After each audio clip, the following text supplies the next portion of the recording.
Samiri adalah penyihir Fir'aun yang pura-pura bertaubat. Sejak kepergian Nabi Musa, ia tanpa sepengetahuan Nabi Harun mengajak Bani Israel untuk mengumpulkan perhiasan emas dan membuat emas itu menjadi patung anak sapi betina. Agar patung tersebut bisa bersuara ketika tertiup angin. Samiri menaburkan bekas jejak kuda malaikat Jibril yang pernah memimpin Nabi Musa dan Bani Israel saat melewati Laut Merah. Samiri kemudian menyatakan bahwa patung anak sapi betina itu adalah Tuhan. Namun Nabi Harun mencoba mencegahnya. Sayangnya, banyak dari kaum Bani Israel yang terpengaruh. Setelah 40 hari, Nabi Musa kembali menemui umatnya dan marah melihat bahwa banyak dari mereka telah berpaling dari kebenaran. Kemudian Nabi Musa ingin membuktikan siapa saja umatnya yang terlibat dalam penyembahan tersebut. Nabi Musa membakar patung anak sapi dan debunya dibuang ke sungai. Setelah itu, Nabi Musa memerintahkan kaumnya untuk meminum air dari sungai tersebut. Wajah umat yang pernah ikut menyembah patung anak sapi betina itu tiba-tiba berubah menjadi kuning kemasan.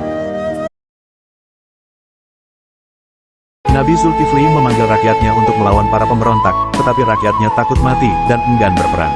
Mereka hanya bersedia berperang jika Allah tidak mematikan mereka. Lalu Nabi Zulkifli berdoa kepada Allah dan doanya dikabulkan. Pasukannya berhasil mengalahkan pemberontak. Setelah itu kerajaan Nabi Zulkifli dan rakyatnya hidup dalam ketenangan dan kedamaian. Namun seiring berjalannya waktu, rakyat Nabi Zulkifli menjadi tua tapi tidak ada yang meninggal. Akibatnya, populasi penduduk di negeri Syam menjadi sangat padat karena banyaknya kelahiran tanpa kematian. Umat Nabi Zulkifli menyadari kesalahan mereka dan meminta Nabi Zulkifli untuk berdoa kepada Allah agar mereka menjadi manusia biasa yang bisa meninggal kapan saja.